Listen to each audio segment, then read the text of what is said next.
2025 might be the biggest season in NASCAR Xfinity Series history. The CW gives the series a network platform for all 33 races. You have the return of fan-favorite tracks like Rockingham, Mexico City, and Worldwide Technology Raceway. The tagline names are made here is going to be emphasized with a strong rookie class. Plus, there's a lot of team and driver changes that really gives this the aura of the 2022 Cup Series or the 2023 Truck Series when it comes to change. There is a lot to be excited about as the NASCAR Xfinity Series drivers and teams get ready for a season-long grind.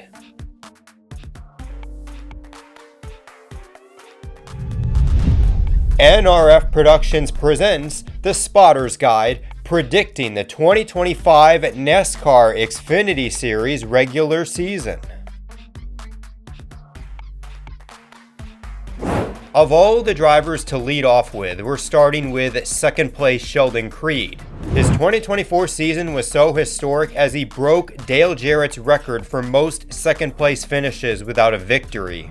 Creed was consistent, but when you're in a Joe Gibbs racing car, you are expected to win races. Sheldon Creed did not deliver. Although, despite the failures, some might argue that he's actually getting an upgrade in 2025. The Haas Factory team is a rebranded Stewart-Haas Racing, and this is pretty much the 00 team from 2023 to 2024. Sheldon Creed is going to have Jonathan Toney as crew chief. This was the guy that led the charge for Cole Custer and won the 2023 Xfinity Championship as well as the 2024 regular season championship. I honestly think Sheldon Creed is under more pressure this season than he was last year. He needs to get to victory lane this season because his opportunities of ever becoming a Cup Series driver slowly fade away the longer he goes without a win. SS Greenlight Racing will field 2 full-time entries in 2025. The 07 car is going to be a rotational entry, and they have a solid lineup with Patrick Emmerling, Alex Labbe, and Nick Lights as the 3 drivers that have been confirmed so far. Led by crew chief Paul Claprud, this is a program that's looking to better themselves from a 34th place finish in the 2024 owners standings. Personally, I think they do have the materials to improve, especially with Alex Labbe, such an underrated talent. On the surface level, Carson Quaffle is a rich kid. He is the son of Travis Quaffle. His opportunity is the embodiment of Travis's sacrifice as being a backmarker guy in the Cup Series. But with a lot of these rich kids, it's not just how they got there, but what they do with that golden opportunity. As a 21-year-old, Carson Quaffle has already achieved a lot in the Cars Tour. Plus, in his part-time role in the Xfinity Series with Junior Motorsports last season, Carson Quaffle had some great runs, including Dover. He has shown that he can excel at drivers' tracks, and now he gets an opportunity with Andy Overstreet as crew chief. This was the guy that helped Carson Quaffle last season, and they're going to try to build on a lot in order to reach the top of the NASCAR Xfinity Series. There's a lot to love about Jesse Love. It is easy to struggle and crumble under the pressure of the NASCAR Xfinity Series, especially if this is your first full-time season in any top 3 division. However, Jesse Love remained stoic under all the pressure and had a really consistent rookie season. He even won a race, and on paper, he elevated what Sheldon Creed was able to do in the 2 seasons he was there. There are no changes to the number 2 RCR Chevy for 2025, and there's no reason to. Jesse Love is a young prospect on the rise, and you have a veteran crew chief in Danny Stockman that is really getting the most out of him.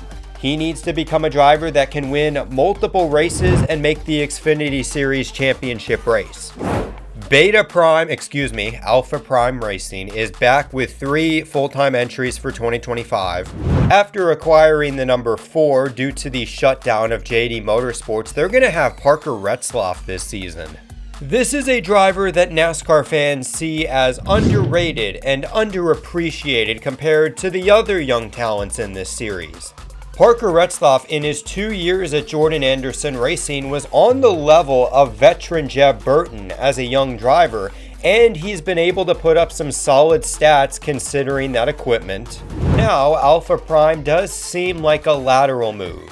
There's a reason why I joke about this team being Beta Prime, and that's the fact that they have not had any race contending speed despite their name implying that they're alphas. Plus, Joe Williams will be the crew chief. Now, while he does have one win at Auto Club, he also led the subpar AM racing team last season. This is simply another opportunity for Parker Retzlaff to show that he can be competitive and possibly push for a spot in the Xfinity playoffs. Even as Our Motorsports finished 17th in the 2024 owner standings with Anthony Alfredo, they have decided to clean house for the 2025 season. Chris Wright is going to be making his full-time top 3 NASCAR division debut by racing in the NASCAR Xfinity Series this season. To many NASCAR fans, this is a controversial move, not just because Chris Wright has the reputation of being a rich kid and getting all of these opportunities because his dad writes the checks. Look at his ARCA Menard Series stats. Despite racing for Venturini Motorsports, he won 0 races and had an average finish of 10.2. Honestly, there's some concern that Chris Wright and Our Motorsports are going to be the Hailie Deegan AM Racing of the 2025 season. 2024 was 7th heaven for Justin Allgaier.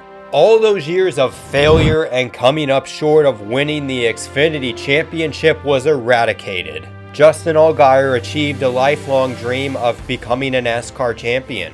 This is the greatest current success story in the NASCAR Xfinity Series, considering all the trials and the tribulations at Penske and H. Scott that Justin Allgaier had to go through in his career.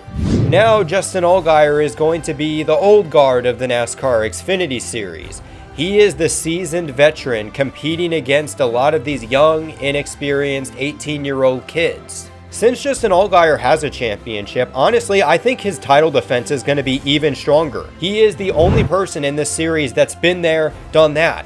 He knows how to win races. He knows how to put together an entire season and become series champion. Even with all the success Justin Allgaier has had in his Xfinity career, this season might be his best ever. If there is a driver in the Xfinity Series under the most pressure to perform, I would say it's Sammy Smith. There's a lot of things that you can critique about Sammy Smith as a driver. He's racing for a top-tier team in Junior Motorsports after he raced for Joe Gibbs Racing. He's only won 2 races despite being in some of the best equipment in the Xfinity Series. His teammates are incredible, whether it's the defending series champion Justin Allgaier or newcomers Carson Quaffle and Connor Zilisch. But you know what? That isn't the biggest pressure Sammy Smith has to deal with, because just look at the side door of Sammy Smith's number 8 this season. Junior Motorsports changed the number font to the iconic DEI 8 driven by Dale Earnhardt Jr. in the Cup Series back in the 2000s. Because of that, the conversation has been, does Sammy Smith deserve to be in the number 8? This is the season where Sammy Smith needs to silence those critics. He needs to show that he's deserving of driving the Junior Motorsports number 8 in the NASCAR Xfinity Series by winning multiple races and competing for a championship. Colleague Racing has become the McNally-Hilgeman Racing of the Xfinity Series, beginning with having Daniel Dye in the number 10.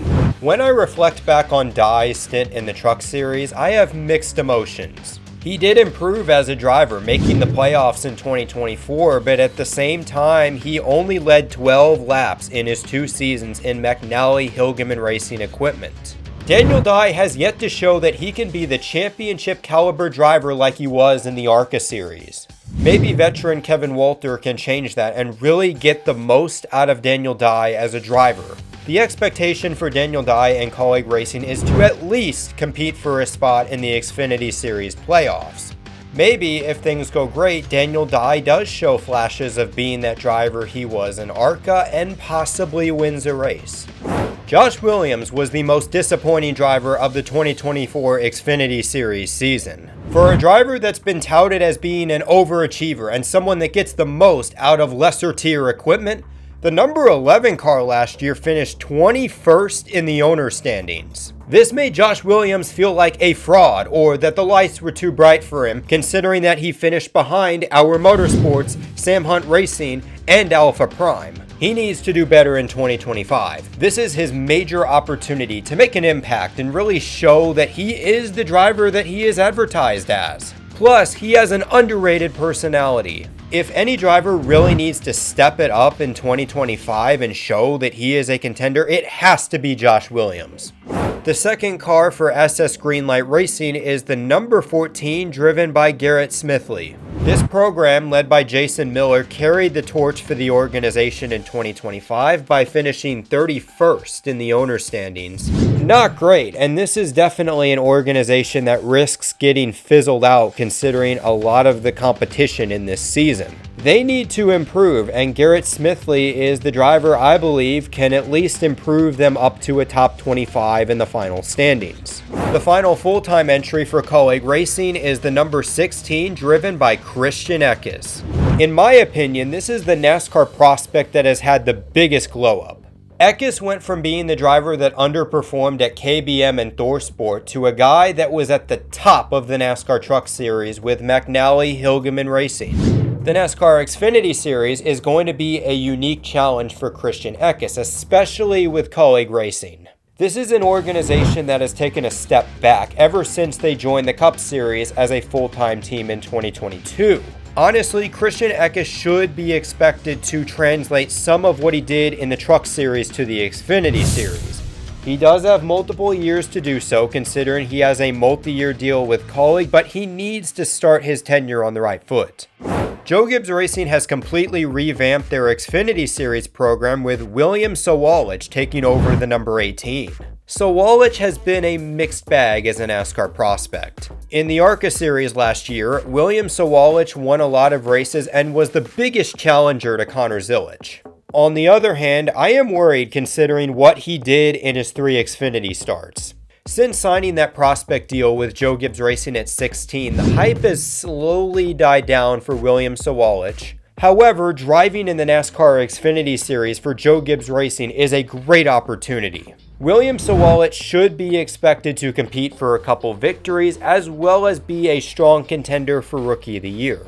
The number 19 car for Joe Gibbs Racing is going to be their all-star car. As of this recording on February 6th, there hasn't been much announced about this program except for 2 drivers. Justin Allgaier, who had some strong runs in the Xfinity Series for Joe Gibbs Racing last year, is going to run 9 races for the team in 2025. There's also been a race confirmed for new Cup Series driver Chase Briscoe and Lance Crackers, as they will be combining together at the Charlotte race in May. Honestly, I would also expect Eric Almirola and maybe Ryan Truex to be a part of the rotation if they can find the sponsorship. Still, at the end of the day, this is a Joe Gibbs Racing car. No matter who they put in the car, this is still the team that I expect to be one of the strong contenders for the 2025 Owners' Championship. Brandon Jones decided to do the completely toxic thing and get back with his ex. He's back at Joe Gibbs Racing not even 2 years after getting dumped by Ty Gibbs. Also, I want to point out the irony of driving the number 20 Menards Toyota for Joe Gibbs Racing. Through 10 years of experience, Brandon Jones has built a reputation of underachieving in top-tier equipment and being outperformed by his teammates. Some might think that Brandon Jones should be stocking the shelves at Menards rather than representing them in the Xfinity Series. That's something that needs to change, because missing the playoffs in a Joe Gibbs Racing car is unacceptable. Then again, he's still gotten this ride after greatly underachieving at Junior Motorsports. Yeah, I don't expect Brandon Jones to do a lot this season, and he really doesn't have to. Whether you love him or hate him, Austin Hill is a great story for the NASCAR Xfinity Series. He's worked hard to become a top-tier driver in the NASCAR Xfinity Series for Richard Childress Racing.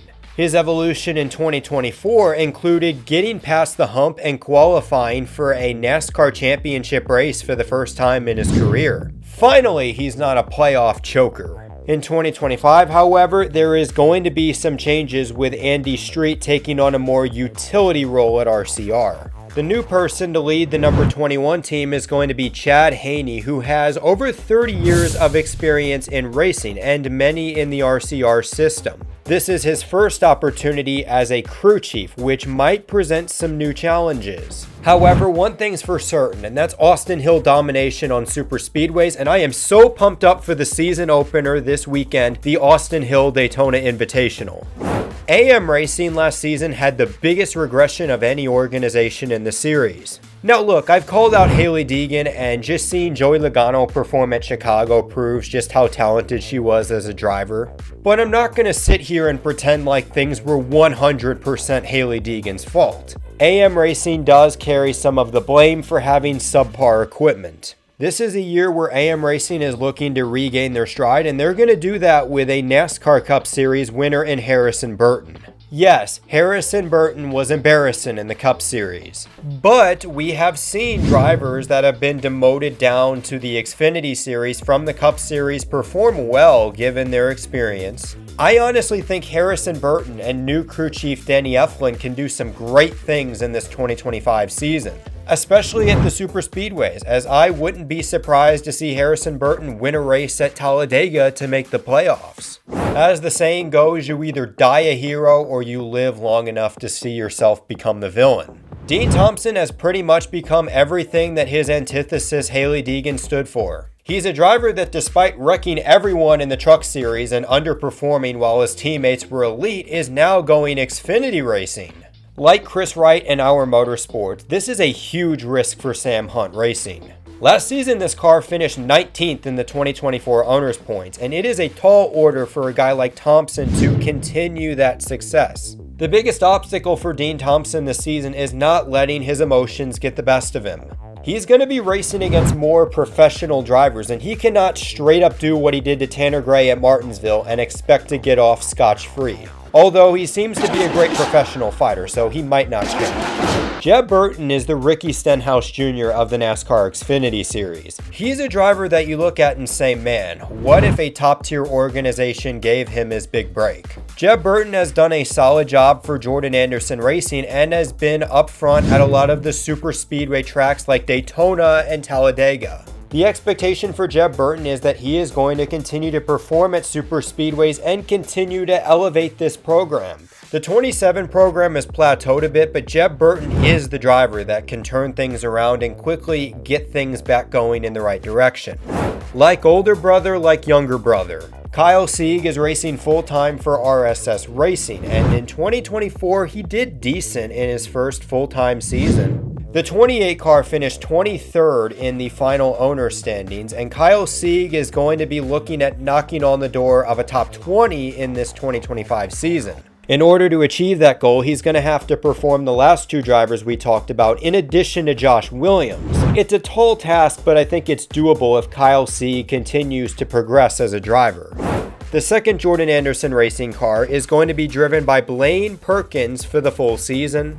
Looking at his stats, this is a driver that hasn't impressed, but Jordan Anderson Racing is his biggest opportunity to date.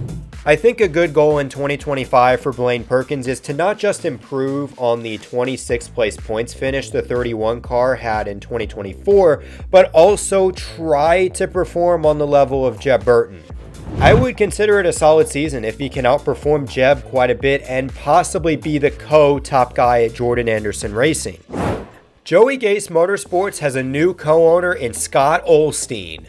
With the new funding, they are looking to be more competitive with 3 drivers, including Greg Van Alst and Mason Maggio. This roster, coupling in with the new ownership, is going to be looking to better themselves from a disappointing season where they finished 37th in the owner standings. But honestly, with a guy like Van Alst doing most of the races, they have the opportunity to get better. Simply put, they've just got to execute, and maybe there's a top 30 points finish on the table. Ryan Sieg and RSS Racing seem on the cusp of a breakthrough. Honestly, myself and NASCAR fans have been saying this for the last 5-6 seasons.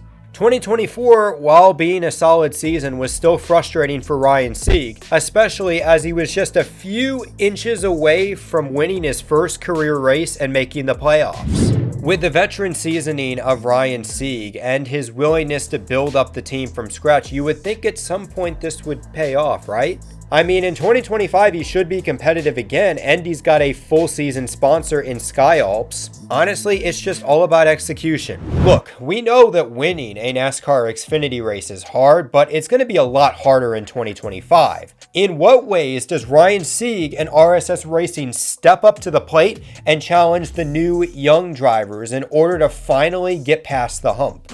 Sam Mayer is one of the most frustrating drivers in the NASCAR Xfinity Series. This is a kid that has the talent and he has the clutch gene in him to rise to the occasion in special moments. However, Sam Mayer cannot put together a consistent stretch of races to save his life. Sure, maybe some of it was a Junior Motorsports problem, but Sam Mayer has been in the series now for 3 years. It's time for him to take a step up, and maybe joining the Haas factory team is just what the doctor ordered. This program under the Stewart-Haas Racing banner has been consistent. Just look at Cole Custer the last 2 years. You also have Jason Trinchieri being the crew chief for this program. This is a guy that has a track record of consistency as he helped AJ Allmendinger win the 2021 regular season championship. This is a fool me once, shame on you, fool me twice, shame on me situation. Sam Mayer needs to prove that he can be a consistent driver in order to prolong his career into the NASCAR Cup Series. Tyler Young, the owner of Young's Motorsports, is all in on being more competitive in the NASCAR Xfinity Series and growing his one-car operation. Honestly, for a smaller team like Young's Motorsports, hiring Anthony Alfredo is a huge get for this organization. Alfredo is a driver that has Cup Series experience, multiple years in Xfinity, and last year he was a guy that was right around the Junior Motorsports guys in points. Add in Andrew Abbott as crew chief, this organization might be the most improved Xfinity team in 2025. Brendan Poole has raced like an alpha in recent years for quote-unquote Alpha Prime Racing.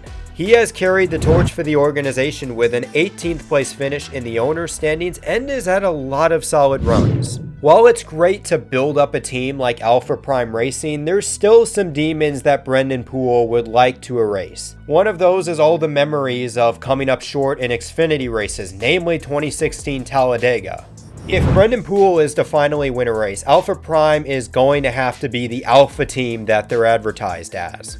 Plus, they can't have performances like the number 45 team in 2025. This was a program that struggled in 2024 as they finished 36th in the final owner's standings. They're going to look to improve on that with Cesar Baccarella and Brad Perez returning, as well as Mason Massey and Vicente Salas doing some starts for the organization. I think this is a strong rotation, especially with veterans like Bassarella and Massey, and if they can really get the most out of those guys, maybe they get to a top 30 in points.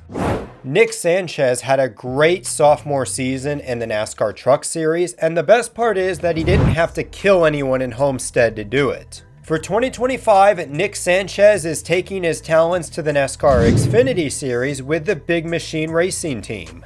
If I'm being honest, I'm mixed on this move for Nick Sanchez. I think if Nick Sanchez had one more season in the Truck Series, he could have been the guy that won multiple races and the Truck Series championship. But on the other hand, he's taking over a number 48 team that made the playoffs 2 years in a row with Parker Kligerman. Sanchez has a great crew chief and great mentor to help him adapt to the NASCAR Xfinity Series, and I think that is going to be speedrun considering all the great notes and information that Parker Kligerman left behind as he retired from full-time racing. I think Nick Sanchez is going to surprise some people and do some big things in his rookie season. For veteran Jerry Clemens, last year was a downer year. They not only failed to win a superspeedway race, but they weren't even close to making the playoffs. Changes were needed at Jeremy Clements Racing as Mark Setzer resigned from his position as crew chief. Replacing him is Case Kallenbach, who comes from the now defunct JD Motorsports. This organization is also going to have new sponsorship, namely Harrison sponsoring them for 4 races. I think of the smaller teams, this is one of the organizations to keep a closer eye on than most. They've shown in the past that they can be competitive with Junior Motorsports and Joe Gibbs Racing at the super speedways. Maybe this crew chief change is the thing that can help them get back into the mix as a contender. The iconic number 54 car at Joe Gibbs Racing is going through some changes. The younger of the Gray brothers, Taylor Gray, is going to be making the jump to the Xfinity Series full-time. Meanwhile, with Tyler Allen going from the Xfinity 54 to the Cup 54 with Ty Gibbs, Jason Ratcliffe is going to be the crew chief for Gray in his rookie season. It's an intriguing pairing, no doubt, because you have Taylor Gray, a driver that has shown potential in the Truck Series. Now you pair him with a veteran like Jason Ratcliffe that has won at the highest level and knows what he needs to get out of younger drivers in order for them to reach their full potential. The only thing I'm questioning about this move is Taylor Gray, because he did not win any races in the NASCAR Craftsman Truck Series, although Christian Eckes had a role in that. Now at Joe Gibbs Racing, there's no excuses because that 19 All-Star car is going to win a lot. I think Taylor Gray has to win at least one race this season in order to solidify that he's a prospect that's worth watching, especially within the Toyota pipeline. 1990 Daytona 500 champion Derek Cope makes his return to NASCAR for the first time since the fallout of Starcom Racing. He has experience running a team, and now he's going to try that in the Xfinity Series with the Cope Family Racing Team. George Church will be the crew chief, and Leland Honeyman Jr. is going to be the anchor driver after being the main guy for Young's Motorsports last season. In terms of expectations for this first season, I'm not setting any. This team's main focus this season honestly should be on the marketing department to getting the sponsors necessary to do this on a regular basis. DGM Racing has 2 full-time entries in 2025, one of which is going to be driven by Ryan Ellis. When you think of Ryan Ellis, you think of a guy that typically fills out the back half of the NASCAR Xfinity Series. At Alpha Prime Racing last season, he didn't do horrible, but at the same time, he didn't perform like an Alpha. When it comes to DGM Racing, it does look like they have a solid amount of sponsorship, especially with Classic Collision sponsoring 10 races. Let's see what type of progression we can get from Ryan Ellis in this season. The final entry, a part of the Junior Motorsports revamp, is one of the most hyped up NASCAR prospects in this generation. Connor Zilisch has been hailed as the special like he's Emmett from the Lego Movie. Namely Justin Marks, as he's high on Connor Zilisch becoming the youngest NASCAR Cup Series champion in history. As part of an alliance with Trackhouse Racing, Junior Motorsports is going to play an important role in Connor Zilisch's development. Despite a driver that's been doing incredible things like winning his first Xfinity Series race, we have not seen Connor Zilisch in a full-time season in any top 3 division. I know, it's cliche to say, but being a full-time driver is different than being part-time, because when you're not racing every week, you can have these bursts of potential. The biggest test for Connor Zilisch in 2025 is to show that he can do this consistently, which I'm not going to lie, I'm a little bit concerned considering that Marty Lindley is the crew chief, and he was the guy that led Sam Mayer's inconsistent 2024 season. When it comes to Connor Zilisch in 2025, honestly, I think he's going to struggle a little bit and be inconsistent, but I also think he is going to have great flashes of potential that shows why he is a top-tier NASCAR prospect. The second car for DGM Racing is going to be the number 91, with Josh Bilicki returning for a majority of the races. Bilicki is a guy that seems to be like Ryan Ellis. He doesn't tear up a lot of stuff, but he also doesn't surprise you like some of the other drivers in the mid to bottom tier in the Xfinity Series. I think when it comes to this program, it's important not to change anything on a whim if things don't necessarily start how they think. Maybe if Josh Bilicki does do the full-time season and Mario Goslin is crew chief the entire way, maybe this organization knocks on a top 25 in the owner's points. Viking Motorsports has cut the umbilical cord from RSS Racing and is going to field Chevrolets in this 2025 season. Meanwhile, Matt DiBenedetto continues as the driver, and I can honestly see why he decided to sign with Viking Motorsports. Matt DiBenedetto, to me, is a driver that always punches above his weight class. He's a driver that can take a top 25 car and finish 20th with it. That seems to be his skill set, and that might be enhanced even more with having a veteran like Pat Tryson as crew chief. Honestly, when it comes to Viking Motorsports, I'm just hoping that their performance isn't as ugly as their number font. So if you guys are liking the content that I'm putting out, I encourage you guys to subscribe to the Digital Gas House Patreon. My goal in 2025 is to put out the best NASCAR content possible, and I can achieve that much faster if you guys decide to subscribe to one of the tiers, whether it's $10 a month or $5 a month. With your donations, I can put the money back into the YouTube channel, and thus the content is going to be even better. So if you guys are interested in becoming a member, the link is in the description below. Alright, so my voice is nearly cooked with having to talk about 35 NASCAR Xfinity Series drivers and teams. Let's just get straight into the predictions. Winning 4 races and the regular season championship in the NASCAR Xfinity Series this season is going to be Justin Allgaier. Justin Allgaier is going to have a lot of momentum as the defending series champion, and I think he is going to pull away early, especially with a lot of these younger drivers still learning how to navigate a full-time season. Austin Hill is also going to start out really strong by winning the Austin Hill Daytona 300 Invitational and Atlanta, which is going to be 2 of his 4 victories. As for the drivers with 2 victories, I've got Jesse Love, Carson Quaffle, Connor Zilisch, and Sam Mayer. All 4 of these drivers are probably going to struggle at some point in the season, but I do think they're going to have their moments in the sun. Now for the drivers with 1 victory, I've got Sammy Smith getting a victory. Meanwhile, I'm not that high on Joe Gibbs Racing's Xfinity program, but I do think at least one of their drivers is going to get a win. That driver is going to be William Zilisch at Iowa. Meanwhile, I wanted to put at least one wild card that is going to win a super speedway race, and that one wild card is going to be Harrison Burton and AM Racing winning the Talladega Spring Race. In the words of Rick Allen, that's going to have huge playoff implications for the drivers that are fighting to get in on points. Of course, Sheldon Creed's going to make it on points. He's not going to win a race, but he's going to get so many second place finishes to where he is going to solidly make it on points. I also think, despite not winning a race, Taylor Gray is going to be consistent enough to make the playoffs, especially with a veteran like Jason Ratcliffe helping him out. As for the final spot on points, I've got Christian Eckes and colleague narrowly edging out Nick Sanchez and the Big Machine Racing team. Colleague Racing has struggled, but I do think that Christian Eckes is going to adapt well to the Xfinity Series to where he is going to be one of the 12 drivers competing for the 2025 Xfinity Series Championship. Thank goodness that one's over, as I really destroyed my voice for you guys to really talk about the 2025 Xfinity Series regular season. If you enjoyed, be sure to watch the other spotters guides, and other than that, this is Nathan for Digital Gas House. Life's a beach, and then you drive.